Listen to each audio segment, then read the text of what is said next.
Hi, I am Molina, and this is my video critique regarding the video debate entitled Grammar Schools, Schools That Work for Everyone.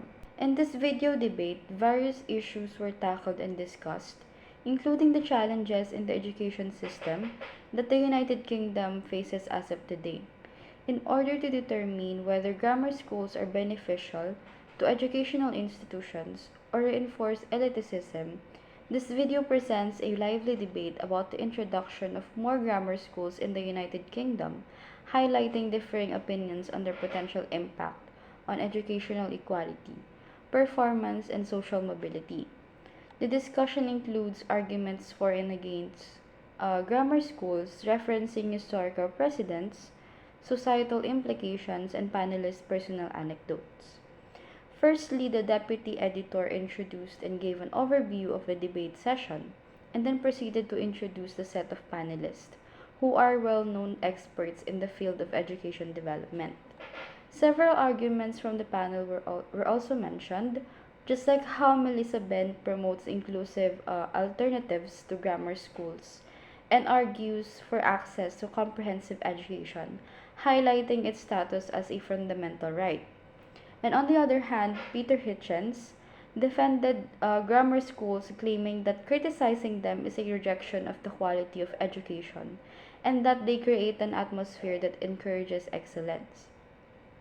Furthermore, regarding the counter-arguments of the other panels, Mary Bousted refutes arguments in favor of grammar schools by emphasizing how selection hinders social mobility and the long-term psychological effects on kids who are told that they are failure.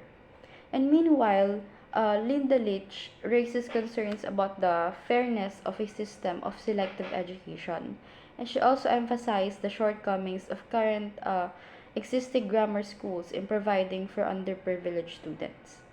In addition to that, the panelists also tackled and analyzed the existing educational inequality in the United Kingdom.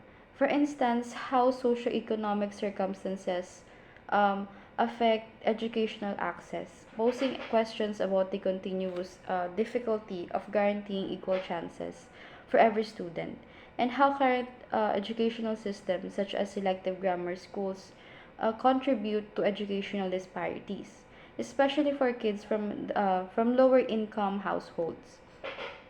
And another panel discussed the significant shifts in educational equality that have occurred with the implementation of comprehensives and argued in favor of a common approach for raising educational standards everywhere. With this, one thing that I noticed in the debate is that they tend to cite or reference old and outdated sources that probably change already, considering today's 21st century learners' capability to learn and acquire language structures and grammar.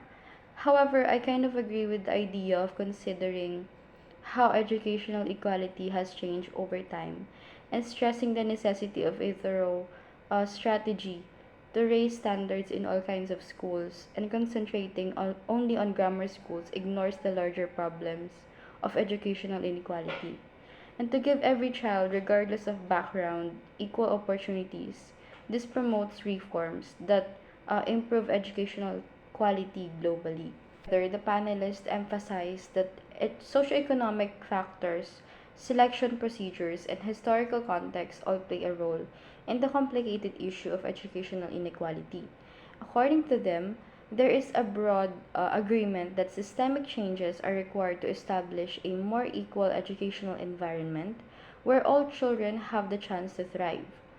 The debate concluded with the panelists collectively agreeing that complex relationships between educational structures and society values influence future educational policy, presenting differing opinions on the function of grammar schools.